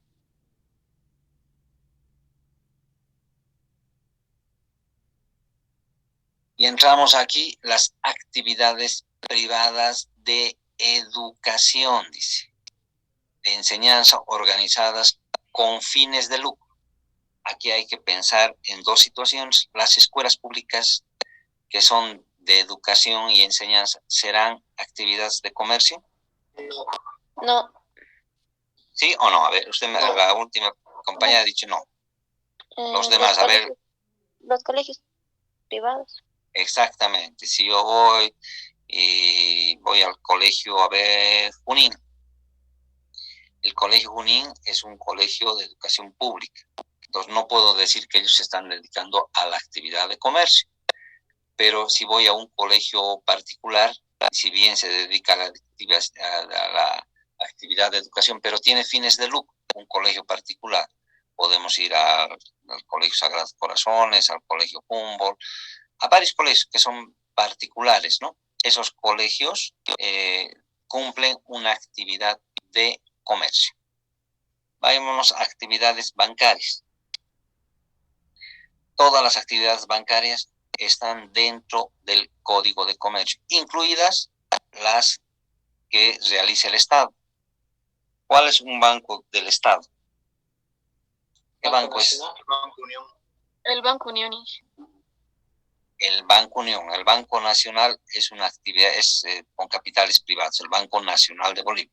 No confundamos con ese Banco Central, ¿no? Ese no es una actividad de intermediación financiera. Estamos hablando de actividades de intermediación financiera y el único banco estatal ahora es el Banco Unión. Pero aún siendo del Estado, esa es una actividad de comercio. Toda actividad bancaria es una actividad de comercio. ¿Qué más? Hasta ahí, ¿algún comentario? Ingeniero, en el tema de las actividades bancarias, ¿las cooperativas también son incluidas? ¿O las mutuales? No como actividades de comercio. Por ejemplo, las actividades de una cooperativa, veremos una cooperativa del magisterio, porque hay una cooperativa que tiene actividad bancaria. Esas están reguladas no por el Código de Comercio, sino por el por la Ley General de Cooperativas. Pero en la regulación están por el mismo organismo, que es la Autoridad del Sistema Financiero, que se conoce como la ASFI. Pero no basta que diga su nombre cooperativa, aun cuando se dedique a esa actividad bancaria, no está dentro del Código de Comercio. Solo aquellos que se denominan así como bancos, ¿no? Y claro, hay algunas, por ejemplo, FIE, que ya han entrado dentro de la actividad bancaria. Pero cuando se siga siendo cooperativa, hay otro régimen que les regula. Como ejemplos puede ser esa cooperativa del Magisterio Rural, creo que hay una cooperativa Catedral Limitada, creo que hay otra. Había una, no sé si sigue habiendo, cooperativa San Francisco, se dedicaban a la actividad comercial, pero esa es una actividad bajo la Ley General de Cooperativas. Hemos visto lo que son actos comerciales. Si se dan cuenta, hasta aquí hemos desarrollado, virtualmente abarca todo lo que se puede hacer, aquello que genere fines de lucro y que hagamos habitualmente. Esas son las actividades comerciales. Pero también hay actos no comerciales, para que no se confundan. Entonces es bueno ver esta parte de actos no comerciales. Dice, la producción y negociación que hacen los agricultores, ganaderos, avicultores y otros similares de frutos, productos y sus cosechas, ganados, aves y otros, a menos que tal producción y negociación constituya por sí mismo una actividad empresarial.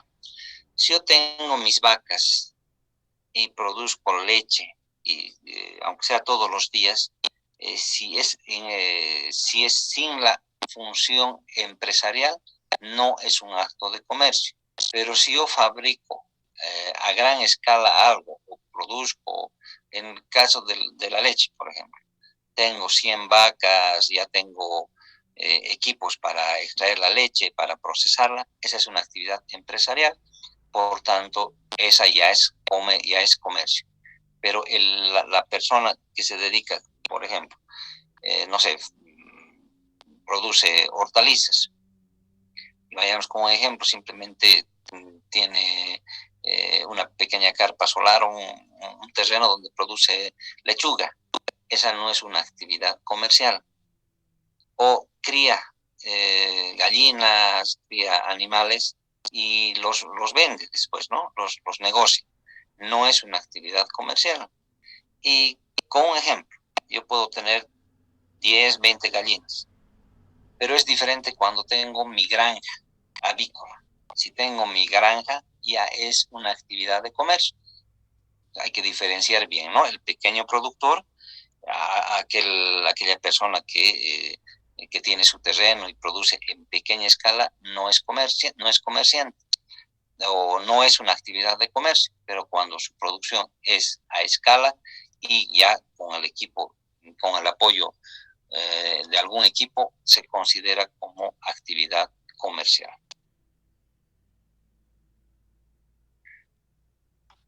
Una consulta, ingeniero.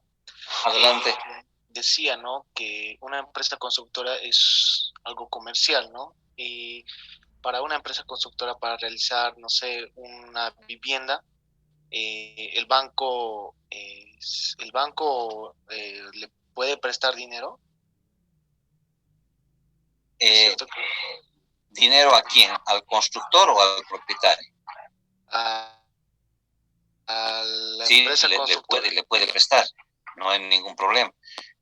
Pero la empresa, basta que se considere como empresa constructora y vaya a recibir una remuneración por el servicio que presta, se considera que es un acto de comercio. Y más si se va a prestar dinero, digamos, del banco. O sea, ahí se demuestra que hay una actividad comercial. No sé si esa era la pregunta que hacía. O sea, ya. Estaba en relación a eso. Está en relación a eso. Por ejemplo, el banco me presta $100,000, yo construyo la casa yo soy la empresa constructora, construyo la casa y la vendo en más. No es ilegal, ¿no es cierto? No, de ninguna manera. De ninguna manera. Gracias, ingeniero. Muchos hacen eso, ¿no? O sea, siempre los bienes raíces están, siempre tienden a ganar más, ¿no? A que vayan subiendo. Otra actividad no comercial es la presentación directa de profesionales, dice, así como la creación científica o artística y su enajenación por su autor. ¿Cuál es la prestación directa de servicios por los profesionales? Si ustedes como ingenieros hacen un trabajo, no es una actividad comercial. Yo como abogado, si presto mis servicios como abogado, no es una actividad comercial. ¿Cuándo se convierte en actividad comercial? Cuando esos servicios son parte de una actividad, de una sociedad, de una empresa que va a prestar el servicio cuando nos asociamos. Pero si se trabaja individualmente, ustedes cuando sean ya profesionales, sean ingenieros químicos, ingenieros industriales, cuando presten así su trabajo individualmente, no implica que ya sea una actividad comercial. Solo va a ser actividad comercial cuando ustedes se asocien en algún tipo de sociedad que está bajo el Código de Comercio. Mientras tanto, no es actividad comercial la que presta cualquier profesional. Lo mismo sucede con los trabajos, dice, oficios manuales o de servicio de los artesanos, obreros y otros, establecidos sin condición de empresarios. Por tanto, un albañil que va y refacciona un techo, incluso puede hacer alguna construcción, no es actividad de comercio. ¿Cuándo es actividad de comercio? Cuando se convierte ya en empresa. Yo puedo ser un constructor y tengo aunque sea pequeña empresa, esa ya es una actividad comercial. Mientras tanto, no es una actividad comercial.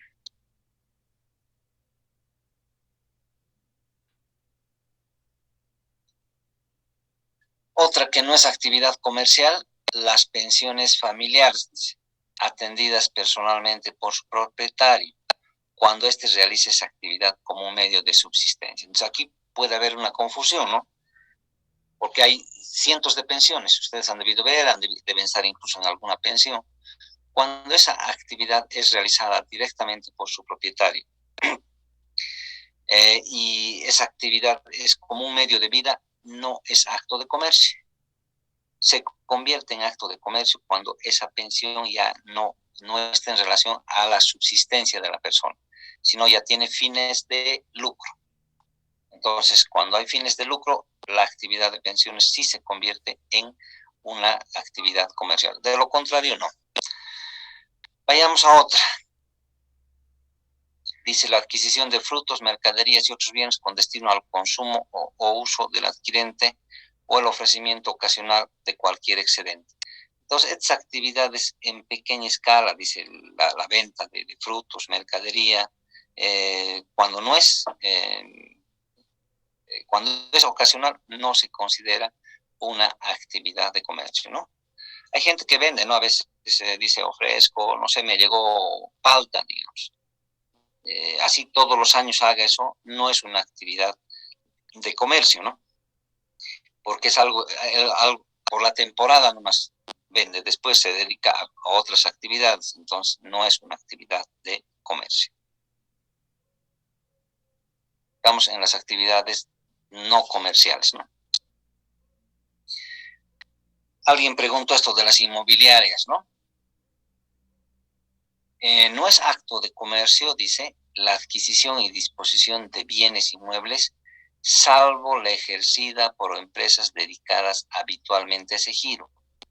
Por tanto, o sea, cuando adquirimos o disponemos un bien, eventualmente alguien tiene en su casa y la vende, no es actividad comercial.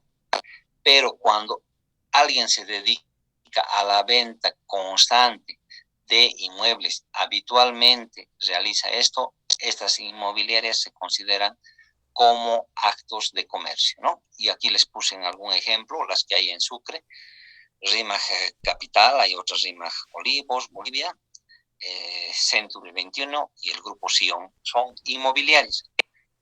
El trabajo que realizan estas empresas son actos de comercio. ¿Cuándo no es un acto de comercio? Cuando nosotros vendemos esporádicamente un inmueble. Como les digo, ustedes podrían ser propietarios de un inmueble, venden, no son comerciantes, pero si se dedican constantemente a comprar y vender inmuebles, y lo que hacen las inmobiliarias es acto de comercio. ¿Algún comentario hasta aquí? Creo que ya estamos terminando. Sí. ¿Algún comentario?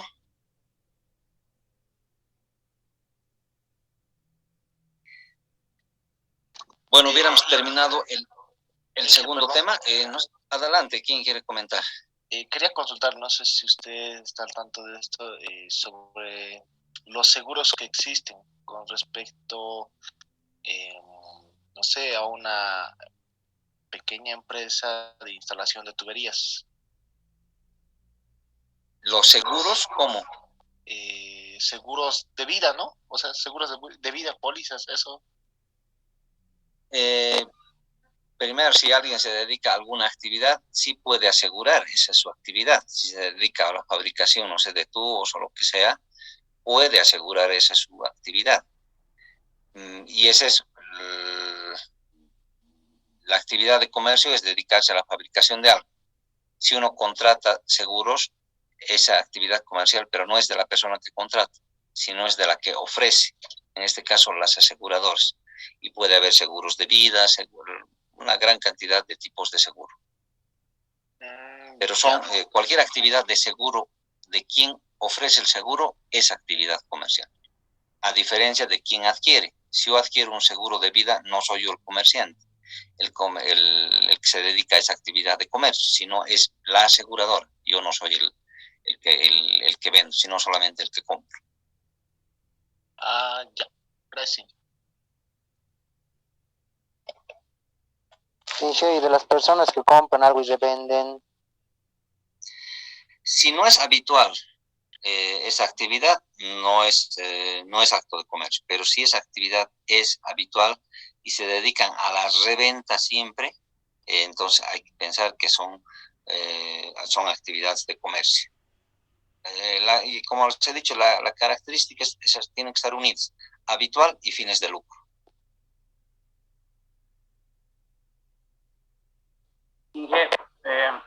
Una pregunta. Adelante. Cuando la actividad ya se convierte ya en una actividad de comercio, ya corresponde la parte de que tiene que pagar impuestos, ¿verdad? Exactamente. Si si el comerciante o el que está haciendo la actividad de comercio no se presenta, digamos, a hacer todos esos papeleos, porque entiendo que uno tiene que ir, ¿no ves? O vienen y te buscan. Hay que ir. En caso de, digamos, que el negociante, el comerciante desconoce todo esto, todas estas situaciones y no va y no lo hace, ¿qué pasa? ¿Qué, hay sanciones o qué sucede? Hay sanciones, aún no conozca, porque hay un dicho que jurídicamente se establece que la ignorancia de la ley no es justificativo de la falta, ¿no? Yo no podría ir a haber abierto mi comercio, estar 2 años y decir, no sabía que tenía que inscribirme en la alcaldía, o no sabía que tenía que pagar impuestos. ¿Por qué? Porque la ley dice que la ignorancia, el desconocimiento de la ley no es justificativo de esa transgresión. Por tanto, se presume que todos sabemos. Además, si yo me voy a dedicar al comercio, tengo que averiguar qué obligaciones tengo. No podría decir, me dedico al comercio y yo pensé que no era así. No, la norma no es así, ¿no? Y si no van, incluso cuando uno no se inscribe, se van generando multas, ¿no? O sea, no solamente inscribirse, sino no se ha inscrito, va a generarle una serie de multas. Y las multas son progresivas, ¿no? Hay intereses, penalidades, todo por las multas. Y ingeniero, y si, digamos, ya se dio el caso, ¿cómo es que te encuentran? Digamos, ¿tiene que ser una persona que presenta denuncia o existe una organización que se encarga de buscar quién está cometiendo esas irregularidades? ¿Cómo funciona? Depende qué regulación hay. Si es el caso, por ejemplo, de patentes municipales de inscribirse, es la alcaldía la que va a ir y va a recorrer, va a hacer inspecciones y todo aquello para detectar quiénes son los que no estuvieran cumpliendo las obligaciones. Eso funciona así, o sea, pero también pueden haber denuncias. Podría ser que yo vea a alguien que está al lado de mi negocio apuesto y no tiene permiso de la alcaldía, no tiene permiso de nada, voy y le denuncio. Podría ser, si es que yo considero necesario, le denuncio. Entonces puede haber 2 caminos, uno la denuncia y otro las verificaciones que haga la entidad respectiva, en este caso les decía la alcaldía. El tema de impuestos podría ir el Servicio de Impuestos Nacionales a hacer verificaciones y hacen, ¿no? Hacen inspecciones constantemente. Ok, gracias. Bueno, hasta ahí sería la clase. Ustedes saben que estamos retrasados. No sé cómo andan con sus parciales en las otras materias. ¿Ya han acabado sus parciales? Ya hemos dado algunos parciales. Sí, ingeniero. Sí. ¿Qué les dijeron sobre esta materia? ¿Que alguien les comunicó algo para los exámenes o todavía nadie les dijo nada? No, nadie. No, nada. Ya, veremos, porque para igualar vamos a tener que, ya nomás tendría que ser un examen, pero no sé. A ver. O ingeniero, no sé si sería posible tomar un examen, pero con, no sé, que cuente como primer parcial y segundo parcial. Yo hablé con el ingeniero Benito y me dijo que normal cuando estén dando su segundo parcial, yo creo que van a dar ahí recién el primero, ¿no? Eso me dijo. Ya, porque hoy es 23, ¿verdad? El próximo lunes es 30 y sería muy poco, creo, de lo que tendrían que dar el examen. 3, a ver. Yo preferiría siempre que se dé 2 exámenes. Es muy complicado hacer un solo examen y dividir para 2 parciales. Entonces, veremos de programar. Es que estamos muy retrasados. Tal vez a ustedes les conviene. Podríamos el próximo lunes hacer el examen. No importa de lo que se haya avanzado de este primer tema. Es un solo tema que hemos avanzado. Es que un poco para igualar, porque el otro examen, creo que he visto el cronograma, está hasta, creo que fines de julio y de junio, y hay que hacer el segundo parcial. ¿Les parece la próxima semana el examen? Sí, está bien.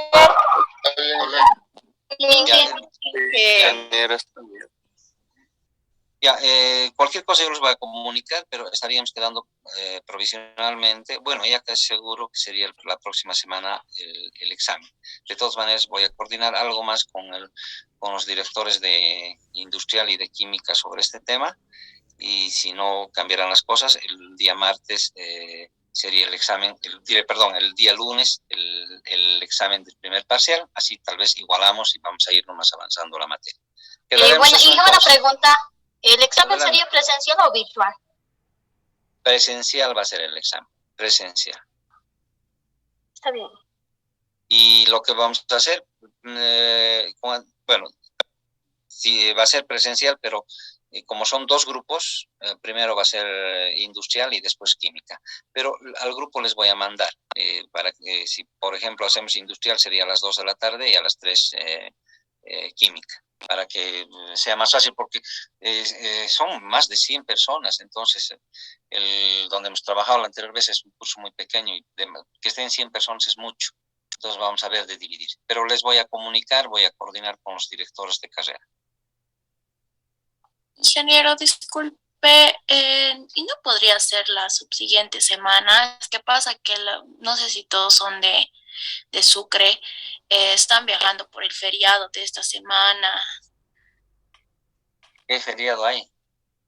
El 25 de mayo. Sí, El Día de la Madre. No, pues es media semana, no, quedaremos nomás en eso, es que estamos retrasados, ¿no? Y miren, incluso el examen va a ser de un tema, o de dos temas, digamos, el primer tema que era más introductorio. Entonces, no, mantendremos nomás la fecha 30. Si hubiera sido 25 de mayo el domingo, podríamos hablar. Quedamos en eso entonces. El anterior semestre igual tuvimos algunas materias indocentes. ¿Ya? Y hemos dado igual los parciales fuera de plazo y los directores, bueno, el director de industrial igual les habilitó para poder subir las notas. Por eso yo les pido, voy a hablar entre mañana y pasado con los directores, voy a coordinar bien para que no haya ningún problema de eso. Sí sé que ahorita ya estaríamos desfasados porque de acuerdo al cronograma hasta el 21 deberían ser los exámenes del primer parcial. Entonces, yo les pido hasta el miércoles, ya les voy a decir si mantenemos este 30 o damos una semana más. Mejor que sea el 30, dicen. Así es. Por eso, Mejor, de poco estudiamos mejor.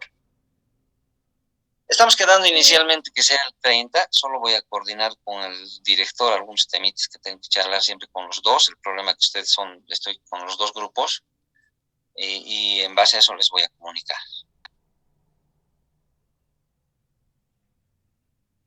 Quedamos en eso entonces, estimados estudiantes. Nos veremos la próxima semana o antes y yo ya les voy a avisar cómo hacemos. Bien, hasta luego. Muchas gracias. ¿Listo? Bien, hasta luego. Chao, chao. Chao, Inge, se cuida.